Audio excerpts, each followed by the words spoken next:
ಒಂದು ತಪ್ಪು ಬರೆದಿದ್ದು ಹೆಂಗೆ ಕಣ್ಣಾಗ ಕಂಡತೋ ಸಮಾಜದೊಳಗೆ ನೀವು 100 ಸರಿ ಮಾಡಿದ್ರು ಜನ ಎಣಿಸೋದಿಲ್ಲ, ಒಂದು ತಪ್ಪು ಮಾಡಿದ್ದು ಎಣಿಸ್ತಾರ ಅನ್ನೋ ಗಣಿತ ಇದು ಜೀವನ.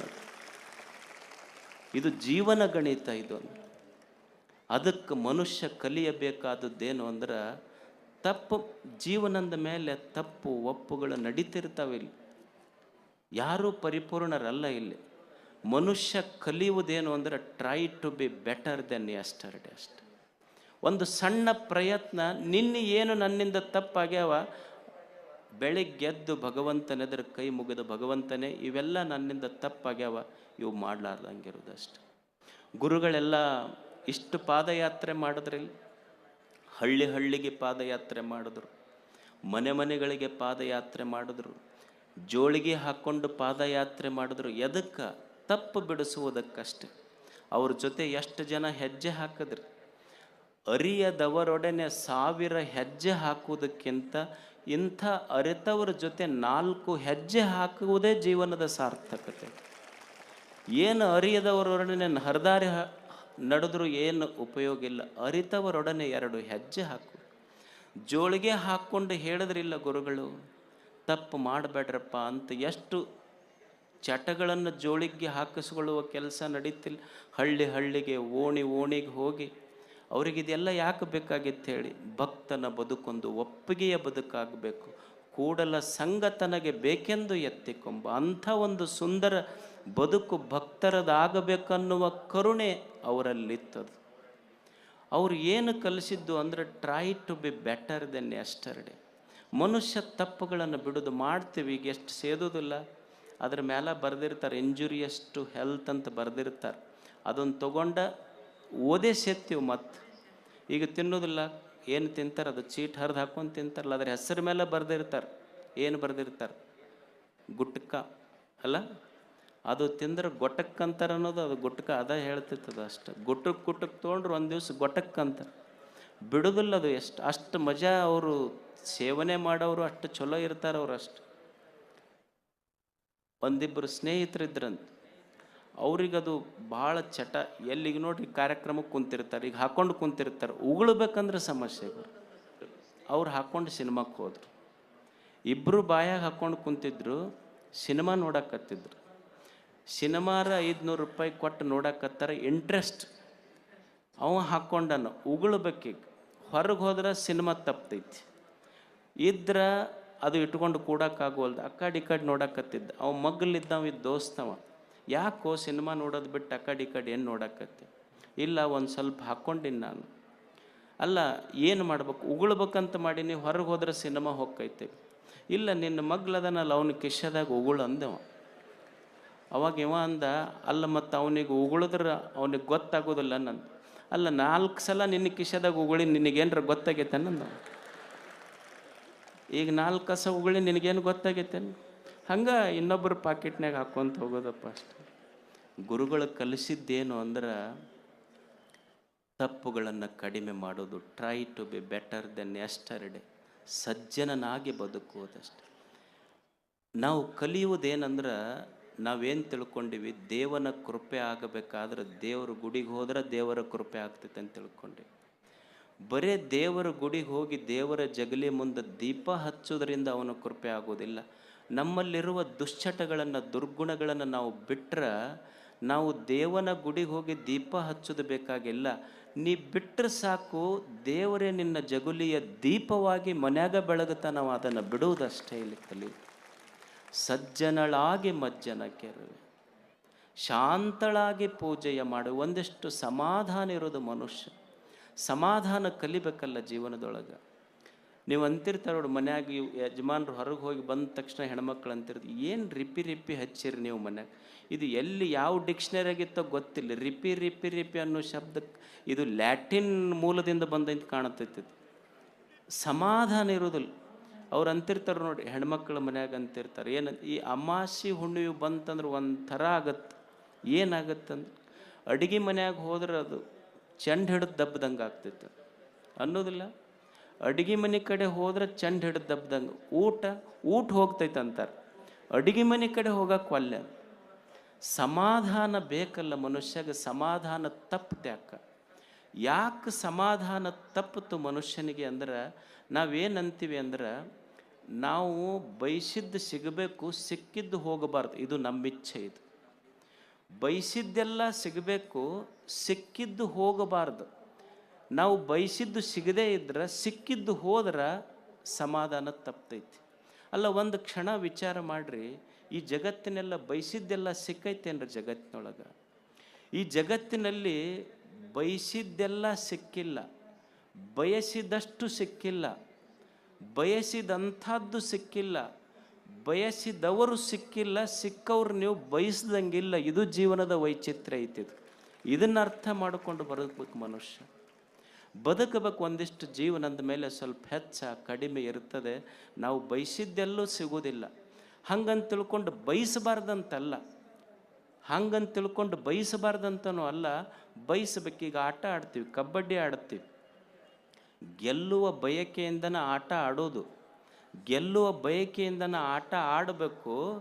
ಆದ್ರೆ ಕೊನೆಗೆ ಗೊತ್ತಿರಬೇಕು, ಅಂಪೈರ್ ಏನು ತೀರ್ಪು ಕೊಡ್ತಾನೆ ಅದನ್ನು ಒಪ್ಪಿಕೊಂಡು ಬರಬೇಕು. ಈ ಜೀವನ ಅನ್ನೋದೊಂದು ಆಟ, ಗೆಲ್ಲುವ ಬಯಕೆಯಿಂದ ನಾವು ಆಡೋದು. ಕೊನೆಗೆ ಅಂಪೈರ್ ಮೇಲೆ ನಾವು ಏನು ತೀರ್ಪು ಕೊಡ್ತಾನಲ್ಲ ಅದಕ್ಕೆ ತಲೆ ಬಾಗದಿವಿ ಅಂದ್ರೆ ಅದು ಸಮಾಧಾನದ ಸೂತ್ರ ಅಷ್ಟೇ ಜೀವನದಲ್ಲಿ.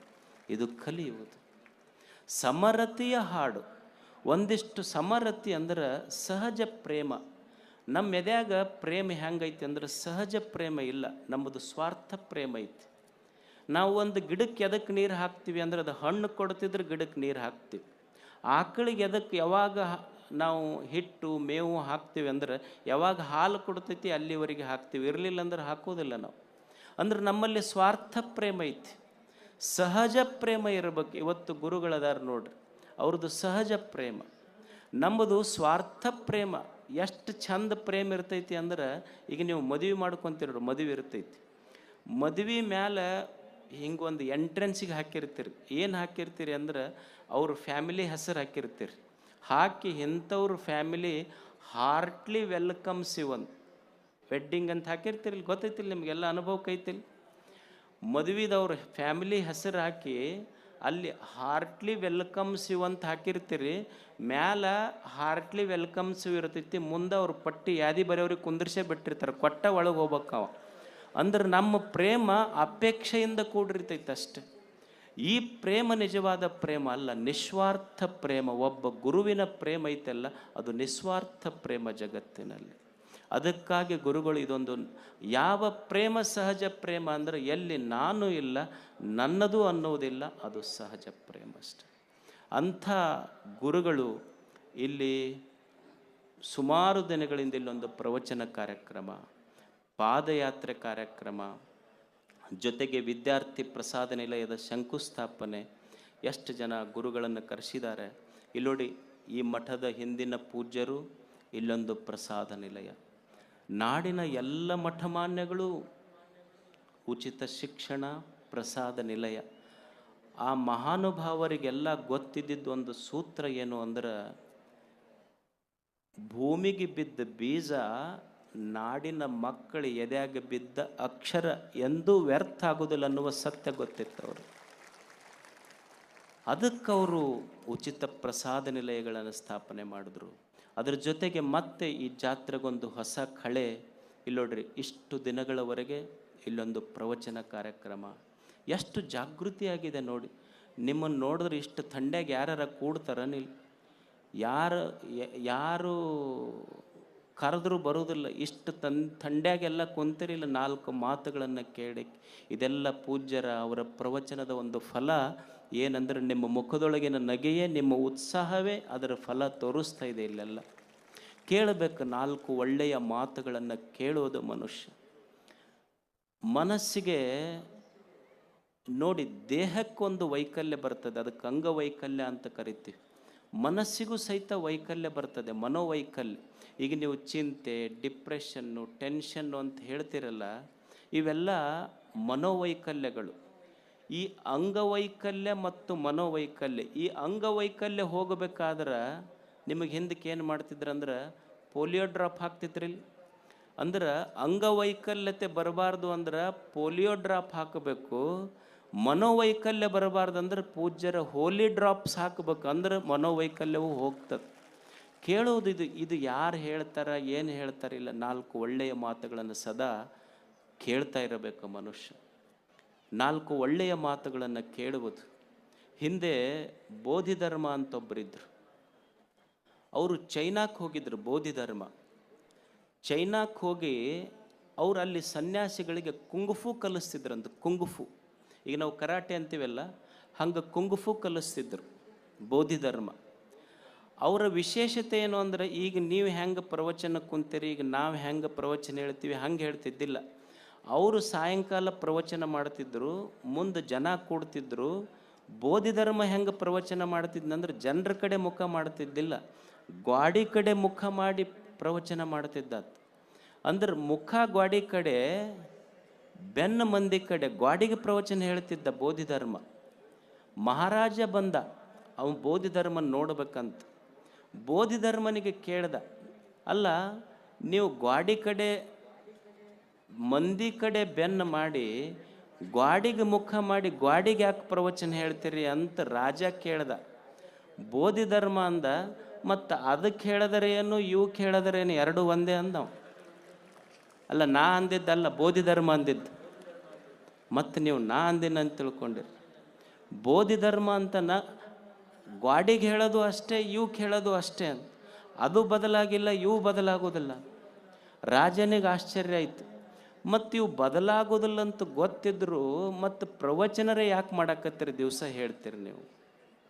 ಅವಾಗ ಬೋಧಿಧರ್ಮ ಹೇಳ್ತಾನೆ, ನೋಡು ಯಾಕೆ ನಿತ್ಯಲು ಇದು ಸತ್ಸಂಗ ಸದ್ವಿಚಾರ ಶ್ರವಣ ನಡಿಬೇಕು ಅಂದ್ರೆ, ರಾಜನೇ, ಈಗ ನಿಮ್ಮ ಮನ್ಯಾಗ ಊಟ ಮಾಡಿರ್ತೀರಿ, ನಿನ್ನೆ ಊಟ ಮಾಡಿರ್ತೀರಿ, ಮೊನ್ನೆ ಅಡುಗೆ ಮಾಡಿರ್ತೀರಿ, ಊಟ ಮಾಡಿರ್ತೀರಿ, ಮುಸ್ರಿ ತಾಟ ಮುಸ್ರಿ ಗಂಗಾಳ ಇರ್ತೈತಲ್ಲ, ಮರುದಿವ್ಸ ಎದ್ದು ತೊಳಿಲಾರ್ದನೆ ಯಾರೂ ಮುಸ್ರಿ ಗಂಗಾಳದಾಗ ಬೆಳಗಿನ ನಾಷ್ಟ ಹಾಕ್ಕೊಂಡು ಉಣ್ಣೋದಿಲ್ಲ. ನಿನ್ನೆ ಹೆಂಗೆ ಮುಸ್ರಿ ತಾಟ ಗಂಗಾಳ ತೊಳೆದು ಚಲೋ ಅಡುಗೆ ಹಾಕ್ಕೊಂಡು ಉಣ್ತಿರಲ್ಲ, ಈ ಮನಸ್ಸನ್ನೋದು ನಿನ್ನೆ ಶಬ್ದ ಸ್ಪರ್ಶ ರೂಪ ರಸಗಂಧಗಳನ್ನು ಸ್ವೀಕಾರ ಮಾಡಿ ಬೆಳಕು ಹರಿಯೋದ್ರಾಗ ಇದೊಂದು ಮುಸ್ರಿ ತಾಟ್ ಆಗಿರ್ತೈತಿ. ಮಹಾತ್ಮರ ವಚನ ಅನ್ನೋದು ಅದು ಮುಸ್ರಿ, ನಮ್ಮ ಪಾತ್ರೆ ನಾವು ತೊಳ್ಕೊಬೇಕಾಗೈತಿ, ಇಲ್ಲಿ ಯಾರಿಗೆ ಇಲ್ಲ, ನಮ್ಮ ಪಾತ್ರೆ ತೊಳ್ಕೊಂಡ ನಾವು ಊಟ ಮಾಡಬೇಕಾಗೈತಿ. ಅದಕ್ಕೆ ದಿನನಿತ್ಯ ನಾವು ಪ್ರವಚನ ಮಾಡೋದು. ಅದಕ್ಕಾಗಿ ಒಂದಿಷ್ಟು 4 ಒಳ್ಳೆಯ ಮಾತುಗಳನ್ನು ಕೇಳುವುದು.